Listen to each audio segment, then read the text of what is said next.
ang sistemang solar ay unti-unting nagiging masiglang lugar. Hindi pa man nakakabawi ang sangkatauhan mula sa biglaang pagsalakay ng tatlong i-atlas, dumating na naman ang bagong dayuhan na si Pertanens 2025 V-Isa Borisov. Pero kometa nga ba ito? Ganito ring tanong ang lumalabas kapag pinagmamasdan si tatlong i-atlas. Sa teleskopyo, mistulang mausok na bola siya na walang buntot.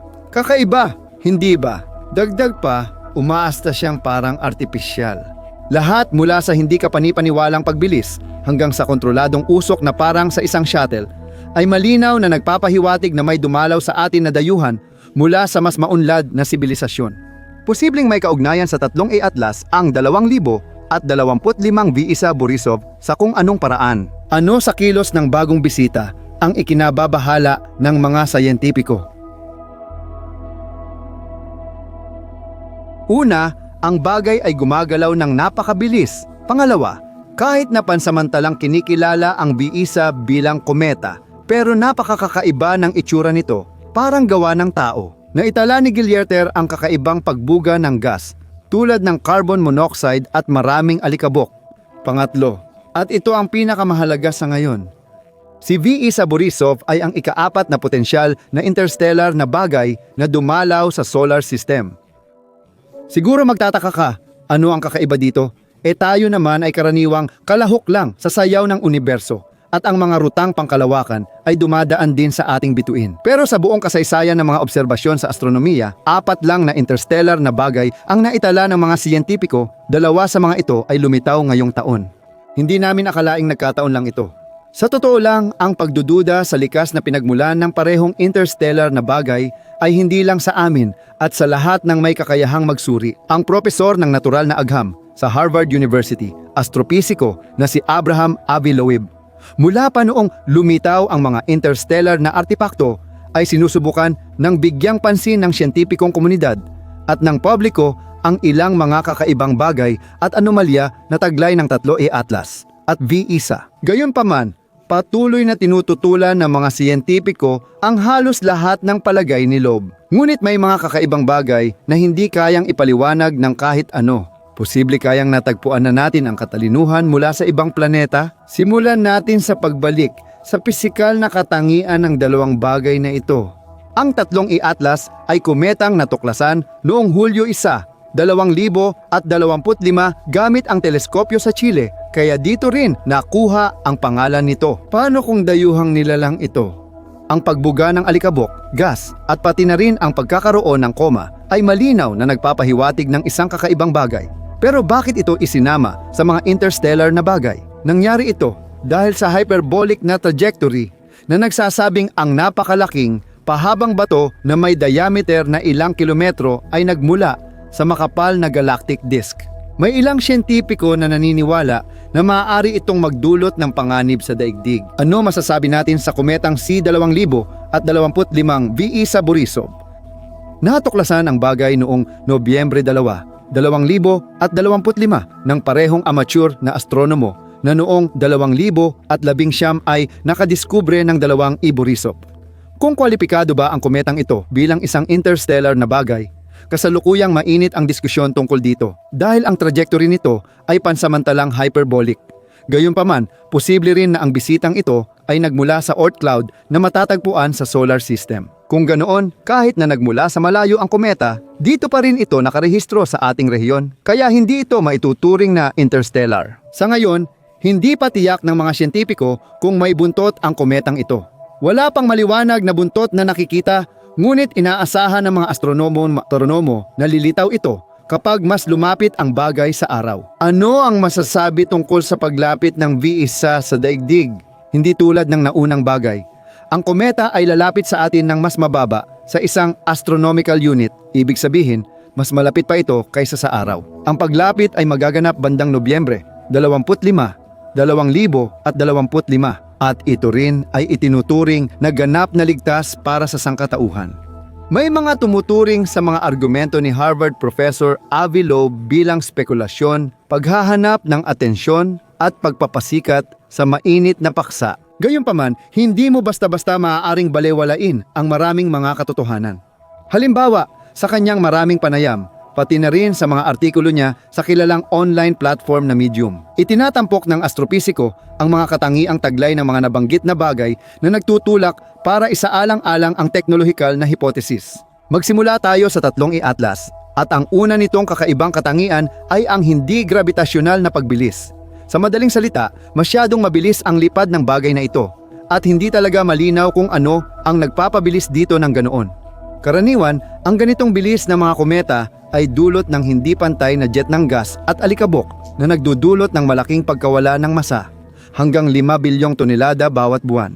Pero ang tatlong i-atlas, ayon sa mga sukat ng teleskopyong James Webb, ay nawalan lamang ng 150 kilo sa buong panahon ng pagmamasid. At ito ay 1,000 beses na mas kaunti kaysa sa inaasahan sa ganitong bilis.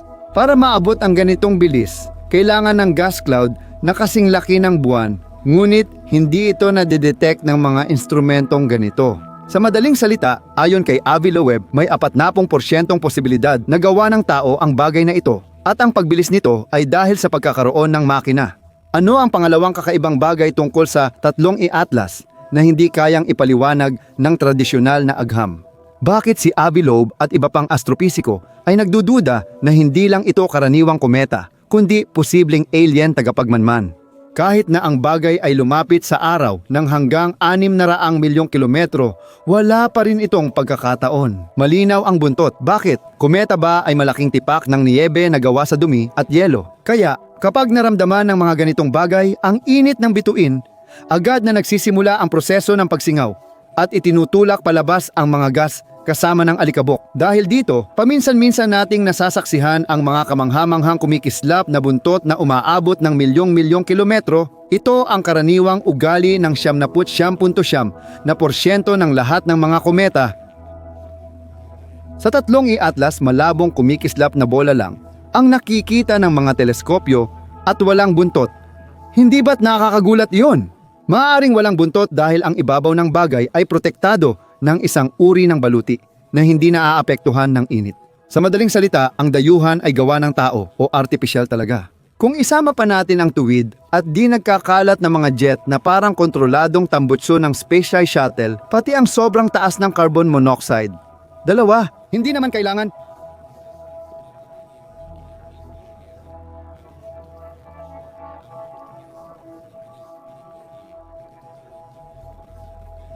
Isang kakaibang tanawin, talagang nakakagulat.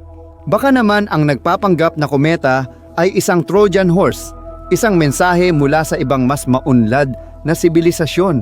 Anong kakaibang nakita ni astropisiko Avi Loeb habang inoobserbahan ang paglipad ng bagong interstellar na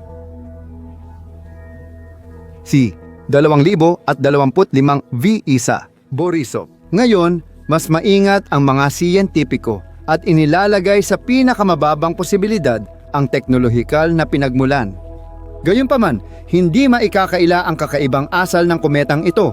Kabilang sa mga kababalaghan ay ang kawalan ng buntot na umaasa pa rin ang mga astronomo na kanilang makikita sa hinaharap. Napansin na ang pagtuklas ng bagay ay kasabay ng paglitaw ng tatlong i-atlas sa perihelion na nagdulot ng bagong alon ng mga hypothesis. Isa rito ay nagsasabing magkaugnay ang dalawang bagay, na parang ang V-1 ay reconnaissance probe na inilunsad mula sa tatlong i-atlas. Sa kabila ng tila katawa-tawang palagay na ito, hindi maikakaila ang kakaibang pagkakatugma, lalo na kung isasaalang-alang ang mas malapit na paglapit ng V-1 sa daigdig sa hinaharap. Ngunit ano ang pinakapangunahing argumento na nagpapatunay sa teknolohikal na pinagmulan ng tatlong i-atlas? Walang duda, ito ang naitalang signal ng radyo mula sa bagay na iyon. Noong Setyembre 2025, ilang obserbatoryo sa mundo ang nagmonitor ng isang artepaktong dumating sa atin na hindi alam ang pinagmulan at layunin nito. Simula pa lang, nanawagan na si Avi Loeb na iskan ng mabuti ang bagay na ito dahil tumutugma ang trajectory nito sa direksyon ng wow signal noong 1977. At heto na, ika-14 ng Nobyembre 2025. Tunay ngang nakatanggap ang mga obserbatoryo ng makitid na signal sa frequency na malapit sa hydrogen line na ginagamit ng network sa paghahanap ng extraterrestrial intelligence at interstellar na komunikasyon. Bakit nga ba makitid ang signal? Kadalasang natutukoy ang malawak na ingay mula sa mga bituin. Bakit naririnig natin ito kung ang radio signal ay mula lang sa mga bituin? Narinig mo ang binagong bahagi na pinagsama mula sa mga radio wave, mga graph ng temperatura at eksaktong mga kalkulasyon.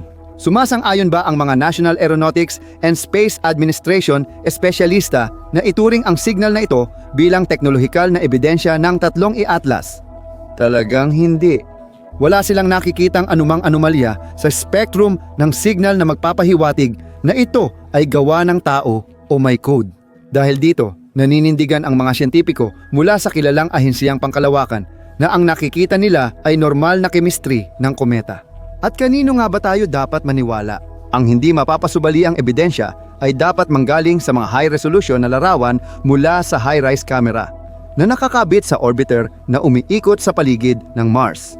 Kuha ang mga larawan noong Oktubre, 29 milyong kilometro na lang ang layo ng pulang planeta sa tatlong i-atlas. Sa kasong ito, ayon sa mga kalkulasyon, ito na ang pinakamababang posibleng halaga. Kung ikukumpara sa larawan, totoo bang masyadong makitid ang direksyon nila at hindi parang pamaypay tulad ng ibang kometa na may tiyak na laki ang nucleus? Kahit anumang kaso, dapat tayong mag-obserba, hindi manghula ayon kay Avialoop. Paano kung ito nga ang Black Swan? Ano ang ibig sabihin ng konseptong ito sa paglitaw ng kakaibang bisitang interstellar sa solar system? Noong bago ang ika-17 siglo pinaniniwalaan na walang umiiral na itim na sisne, pero noong 1673 sa Australia, natuklasan ito ng mga mananaliksik at tuluyang winasak ang paniniwalang iyon. Binago pa ang biyolohiya bilang agham.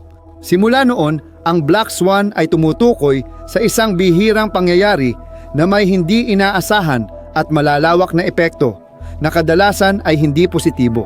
Sino ang nakakaalam? Maaaring ang tatlong i-atlas at pangalawang kometa ni Borisov ay magbago sa ating sibilisasyon mula ekonomiya, politika, agham hanggang buhay ng bilyon-bilyong tao. Hindi na ba talaga babalik sa dati ang mundo? Batay sa kasalukuyang siyentipikong datos at opinyon ng mga eksperto sa National Aeronautics and Space Administration, maliit ang posibilidad na gawa ng tao ang tatlong i-atlas. Ano ang mga dahilan ng mga tumututol kay Harvard na astropisikolog? Una sa lahat, itinuturo nila ang kawalan ng pagmamanobra ng bagay na ito at ang likas na pinagmula ng mga radyo signal. Kung ang mga larawan mula sa kamera ng orbitang Mars aparato ay magpakita ng U3 i-atlas na may hugis pamaypay na koma, halos mawawala na ang posibilidad na gawa ng tao ang bagay na ito. At gayunpaman, ano ang mangyayari kung mapatunayan na ito ay isang dayuhang probe? Ano kaya ang mga posibleng layunin nito? Malamang, ang mga taga-suporta ng teorya ni Aviloop ay seryosong pinag-uusapan ang pagpapadala ng mga landing drone malapit sa daigdig para obserbahan ang mga gawain ng sangkatauhan matapos lumitaw ang V-isa Borisov. Pero paano kung ito ay isang kabayong Troyano? Kung ganoon, maaaring ang bagay na ito ay nagtatago ng banta at palihim na umiikot sa paligid ng daigdig, nagpapanggap bilang kometa at nagpaplano ng biglaang pag-atake. Gayunpaman, sa ngayon ay walang nakakaalam ng tiyak. Kaya't lahat ng mga palagay tungkol sa teknolohikal na pinagmulan ay pawang mga haka-haka lamang. Sa kasalukuyan, nakikita natin na ang parehong mga bagay ay hindi talaga nagdudulot ng anumang banta sa mga tao sa mundo at malapit na nilang lisanin ang hangganan ng solar system.